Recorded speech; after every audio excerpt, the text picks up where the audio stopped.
इंदौर के भागीरथपुरा इलाके में दूषित पानी के मामले को लेकर मध्य प्रदेश के कैबिनेट मंत्री कैलाश विजयवर्गीय ने मीडिया से चर्चा की है, जिसमें उन्होंने बताया कि क्षेत्र की हालत में लगातार सुधार हो रहा है और अब मरीजों की संख्या में भी कमी आई है।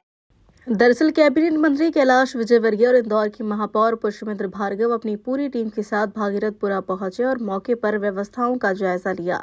इस दौरान मंत्री विजयवर्गीय ने बताया कि दूषित पानी की सप्लाई के लिए जिम्मेदार लीकेज के स्थान को चिन्हित कर दुरुस्त कर लिया। हालात तेजी से सामान्य हो रहे हैं और स्थिति पर लगातार नजर रखी जा रही।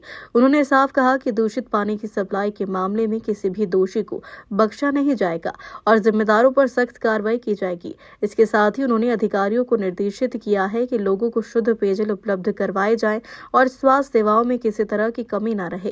पेशेंट की संख्या कम हुई है पर पेशेंट आ रहा है और इसीलिए हमने यहाँ पे 4 एम्बुलेंस लगा रखी है।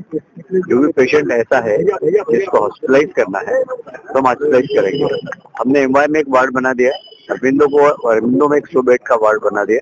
एक वहाँ पर 24 डॉक्टरों की टीम है, यहाँ पर भी 12 डॉक्टरों की टीम है एमवाई में।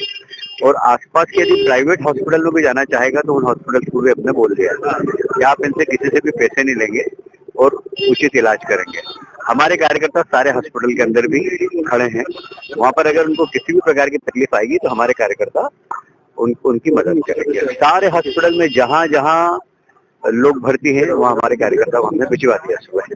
तो वो सारे हॉस्पिटल में हमारे कार्यकर्ता जो मेरे से सीधे कम्युनिकेट कर रहे हैं। मैं शाम तक जब तक 0 पेशेंट नहीं हो जाएगा भागीरथपुरा में, जब तक यही रहूँ।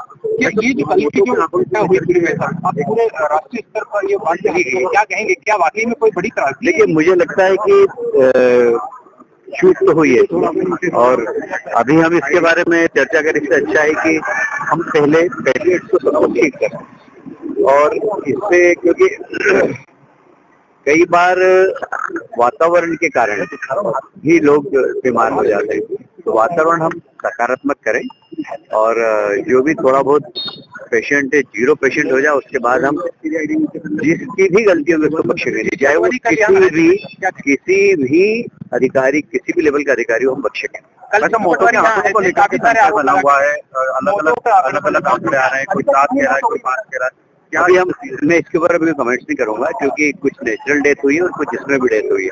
इसलिए हम डॉक्टर लोग सब परीक्षण कर लेंगे, प्रशासन परीक्षण कर लेगा, उसके बाद हम आंकड़े बताएंगे।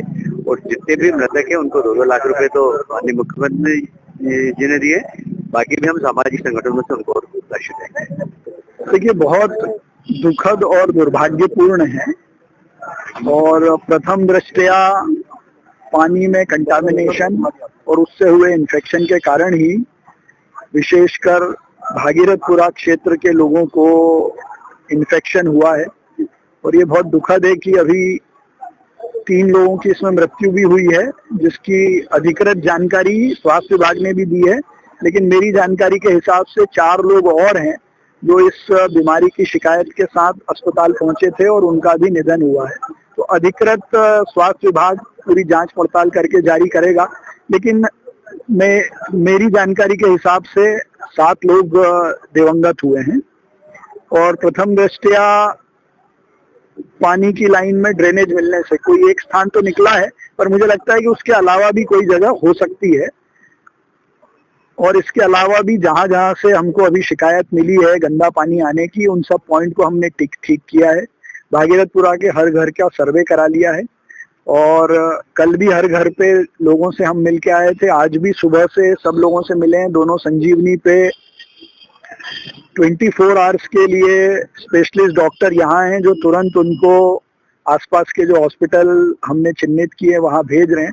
हमारी प्राथमिकता ये है कि अभी लोगों को अच्छा इलाज मिले, उनको परेशानी ना हो। इसलिए माननीय मुख्यमंत्री जी ने पूरा इलाज ठीक से हो, निःशुल्क हो, इसके साथ साथ मृतक के परिवारों को राहत की राशि में 2-2 लाख रुपए देने की भी घोषणा की। और इसके अलावा जितने स्पेशलिस्ट डॉक्टर हैं, पीडियाट्रिशियन है, उनकी भी यहाँ ड्यूटी लगाई है। एक एसडीएम को भी निर्देशित किया है कि वो पूरे समय यहाँ रह के बाकी हॉस्पिटल से भी कोऑर्डिनेट करें। आज भी पूरे क्षेत्र में हर घर का सर्वे कर रहे हैं, उनको गाइडलाइंस और जानकारी भी दे रहे हैं कि क्या क्या सतर्कताएं उनको बरतनी है।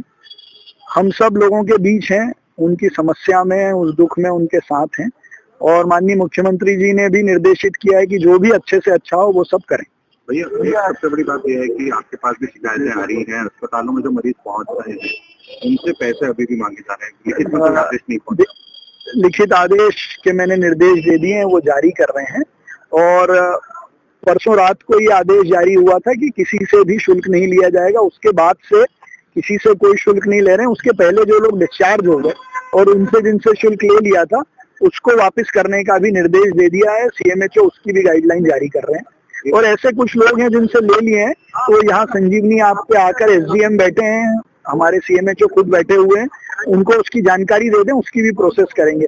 और मेरा नंबर भी चालू है, एक हेल्पलाइन नंबर भी जारी हुआ है, एक नंबर और अभी जारी कर रहे हैं। अरविंदो में 100 बेड अलग से बना दिए हैं जो सीधे वहां पर यहाँ से ले जाएंगे। और ऐसे कोई विषय आता है तो पार्षद हैं, मैं यहाँ हूँ, तो मुझे भी लोग जानकारी देंगे, तो जिन लोगों को डिस्चार्ज के पहले पैसे ले लिए वो भी रिटर्न कर देंगे। कितने लोग बीमार हैं, ऐसी कोई आंकड़ा सामने आ पाया हो? अधिकृत रूप से डिस्चार्ज हुए और जो लोग भर्ती हैं, जो इलाज के लिए आए, करीब ऐसे 116 लोग हैं। और घर घर पर सर्वे आज भी अलग से फिर से दोबारा हो रहा है। महापौर लिए गए थे, उनकी कुछ रिपोर्ट अभी तक आई हो? जो कल सैंपल लिए गए थे, आज दोपहर में सारी रिपोर्ट्स आ जाएंगी। टेंडर हो चुका था पहले, कहाँ चूक हो गई, काम क्यों नहीं हो पाया? कभी टेंडर देखिए, अभी तो प्राथमिकता ये है कि लोगों को इलाज मिले और जिन किसी की भी गलती के कारण ये घटना हुई होगी या होने की संभावना है, उनके खिलाफ भी हम कठोर कार्रवाई करेंगे। और प्रथम दृष्टिया टेंडर क्लियर करने में कुछ तो गड़बड़ी सामने आई है, इसलिए मैंने कल इन राइटिंग में कमिश्नर को कहा है कि वो इस पूरे घटनाक्रम की, विशेष रूप से भागीरथपुरा में टेंडर निकलने के बाद उसकी प्रोसेस में क्यों डिले हुआ, इसकी जांच करके मुझे रिपोर्ट भी देंगे। पर कोई जानकारी निकल करके आई सामने, क्या कारण रहा होगा जिसके कारण